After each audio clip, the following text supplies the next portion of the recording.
now changed. We are now entering a new season of autumn. This is the time where, if you look out in nature, the trees are letting go of the leaves, the dead leaves, and now turning inwards to restore its energy and keep the energy forever growing, glowing, and fired up.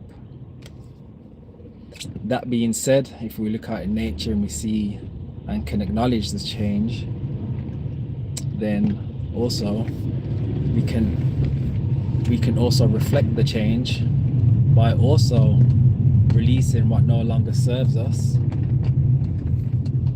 and really diving deep.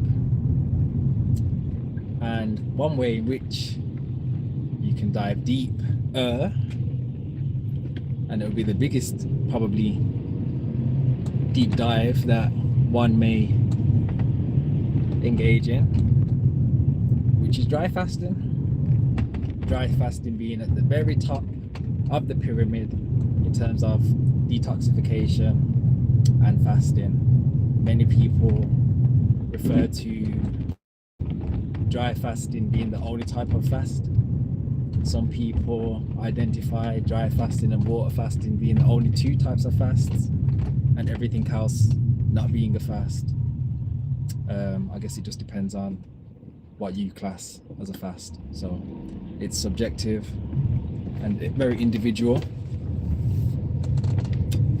So as you may know, I've done a lot of detoxing and done a lot of fasts over the time. My first kind of encounter with fasting was when I did my 200 days juice fast. That was the first ever time I had done a fast, and I did 200 days. My aim was to do 3 days, and 3 days ended up being 7 days, then 30 days, then 60 days, 90 days, 100 days, 150, 200. During that time, I'd also done a mono fast with just, I did watermelon juice for 3 months. I've also dabbled in water fasting, raw food fasts, and last but definitely not least, dry fasting. And dry fasting means you're abstaining from food and liquid. So yes, water as well. No food, no water, no consumption of food or water. And the longest I've done is 7 days, 7 days straight, no food, no water, still working, still exercising. And there's a lot of information out there. There's a lot of information that isn't going to be at the forefront of your Google page or your, whatever it may be. But there's a lot of information out there that will tell you all about dry fasting, all about people that live without the consumption of food, and even some without water. I guess it all depends on how open-minded you are with this sort of information. But one thing I can say is I've had my own experience with dry fasting. I've been doing ongoing dry fasts pretty much every day for the last maybe 2 years. So I always go a period of time without food and water. I usually do between 20 to 24 hours daily. So I'd stop eating or drinking at, let's say, 5 o'clock, and then I wouldn't eat or drink anything until 5 o'clock the next day. And yeah, over time as well, I guess my consumption of food has been a lot less than it used to be. Living in a world where it's 3 meals a day, including your snacks and drinks, whatever. We've just bombarded our system, and yeah, there's a lot of benefits to dry fasting.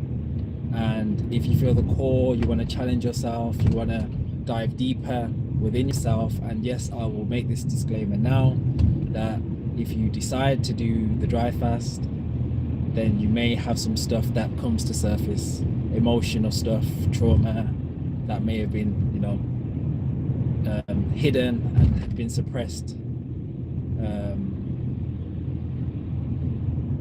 subconsciously. You see a lot of water fasts these days, and just to show you and to highlight the power of a dry fast, a 1 day dry fast is equivalent to a 3-day water fast in terms of the detoxification process, because your body is not using anything other than its own resources. And there's something called EZ water that's inside of you that is created by yourself.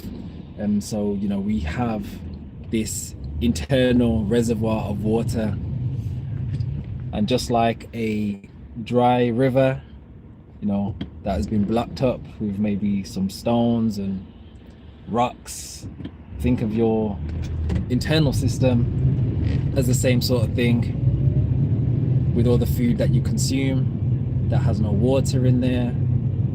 So when you're consuming foods that have no water, so if you're cooking your foods and you're drying your foods out, then your body has to compensate and give the food that you've eaten the water to be able to even be digested and to even be eliminated, if it's eliminated. And yes, our body can hold on to a lot of waste, and I know, especially if you don't fast or don't cleanse, don't do any sort of detox or anything like that, you'll be amazed and truly surprised as to how much waste your body can actually hold. And it's only those people that I've come across that have taken the advice of doing enemas, or taking the advice of going on just liquids only, being juices, that always message me with a "oh my gosh" shocked face emojis. Where's all this waste coming from? I've not consumed any food, it's just liquids. Why is my stool so hard? Why is it still coming out on day 7, 20, 30, 40,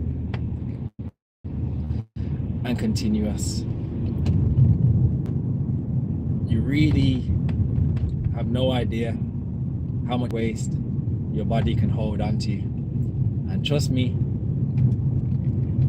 I know, because when I did those 200 days of just juices, that's nearly 7 months on just juices, I was still eliminating waste. And yes, you might think waste is just hard fecal matter, but waste is toxic buildup within your system, the chemicals of all the foods that you've been eating. There's a lot of waste, and parasites too. And people think that parasites are just, people believe that parasites are big enough for you to see, but there are microscopic parasites that are bombarding your whole system. Hence why you can't think straight, think straight, speak straight, feel straight, can't even feel how you feel. That's why when you're feeling a particular way and you need comfort, that's why you're going for the foods that you're eating, whether it's chocolate, sweets, biscuits, whatever, fast food, even though you know that these foods are not healthy, but you're using these foods to comfort you. So enough of that. I will share so much more information for those that feel the call to join the 7-day dry fast challenge, which will be 12 hours a day. And it's not a lot. And I say it's not a lot, maybe because I do more now, but I had to train myself to get to this point. But if you think that obviously, if you're someone that sleeps for 8 hours, there's already 8 hours there. 9, 10, 11, 12. All you need is another 4 hours. So once you've woke up, just don't consume anything, no food, no liquids for the extra 4 hours, and then you've already hit your 12 hours of a dry fast. You get to decide what time you would like to start your dry fast from. For me, I start usually I start in the evening, so usually around 5 o'clock. So because I've already got that buffer from 5 o'clock, then obviously I can break much earlier, but I do longer dry fast in general. But if you're someone that usually snacks at night, drinks at night, wakes up first thing in the morning, has a drink, then this is going to teach you to be more disciplined.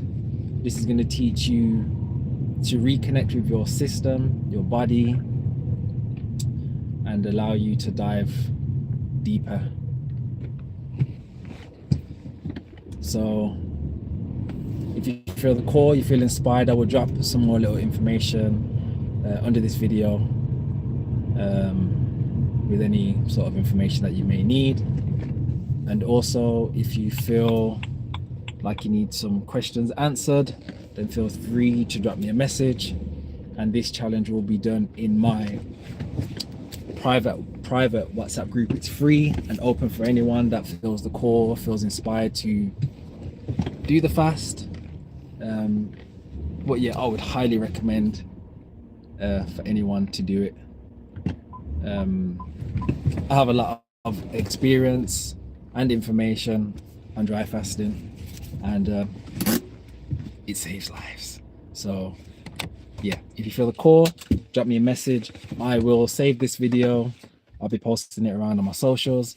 The challenge will start next week. Not this week coming, the week after. So it will start from the Monday. So I will also give you some hints and tips on how to prep your system to have the best flowing experience. And that's that. So yeah, I will catch you in the next video, and I hope to see you in the challenge. Speak to you soon. Have an amazing day. Have an amazing weekend. And that's it.